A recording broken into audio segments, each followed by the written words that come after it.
Hi guys, welcome to my fourth video in the Introduction to Endnote video series. In this video, I'm going to show you how to import PDFs of articles from journals which you want to be in your library so you can permanently access them. You can actually bulk import as many as you like all in one go. And so that means you don't have to go to each individual paper and save each individual PDF and then put it in a folder somewhere on your hard drive. Endnote will do all of that for you in one click. You need to be logged in to your university's network so that you will have access to the PDFs that your university's paid for. Otherwise, you won't be able to get the PDFs which are behind a paywall. Now, this video might become a bit technical because I'm going to have to do it specifically according to my university, but as you watch it, your university will probably have the same or a similar mechanism so that you can be logged in and download the PDFs all in one go from Endnote. So let's get started then. The first thing that you need to do is log into your university's VPN so that your computer thinks that you're on site. So that'll be different for each university, but for the University of Sydney, they use Cisco, and you will find instructions. It's beyond the scope of this video, but you'll find instructions on your university's intranet which will tell you exactly how to download and set up your VPN. So in this case it didn't work, but let's try it again. And here we go, it's asking for my uni key and password.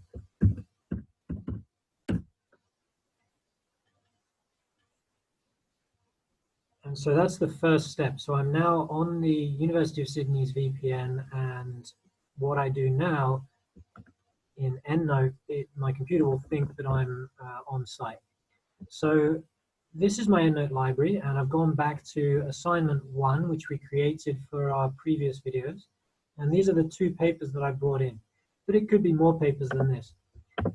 So I'm going to select both of these, and to get the PDF, I'm going to click on this Find Full Text magnifying glass with something inside it. Now it's going to come up and it's going to ask me to log in to the University of Sydney.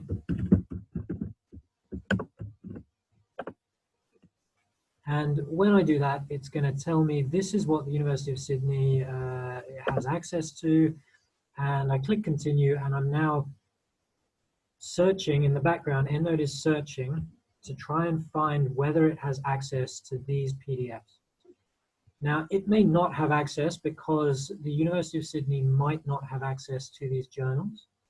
But if it does, it's going to automatically bring them in, and it's going to attach them to the reference. And then you'll see that in here, this paperclip is going to have a paperclip symbol by each reference. And that will show you that there will be a PDF attached. Now, I don't know if that didn't work because my VPN dropped out there, but we can try it again. And now that I'm logged in, it should let me do it without asking me to put in my password and uni key again. And it might be that for these references, the University of Sydney does not have access.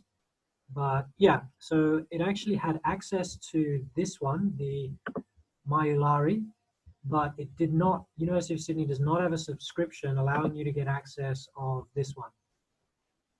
Now, sometimes you can find this PDF in other ways. So if you have another subscription, you can log into that and get this PDF, and you can save it to your hard drive. And then you can actually attach it just by clicking attach file. And you can say, okay, so University of Sydney didn't have that, but I'm going to come here and I'm going to load up. And let's just say this is the PDF. So I'm going to load it in. And here you go. You can see, and it'll ask me to save. So let's say, yes, let's save that reference.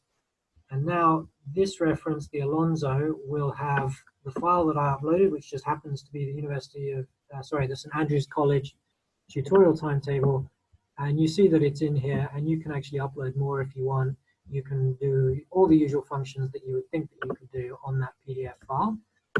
And if we go to the other study where the University of Sydney did have the access, it's downloaded here, the full file, the full PDF for you here.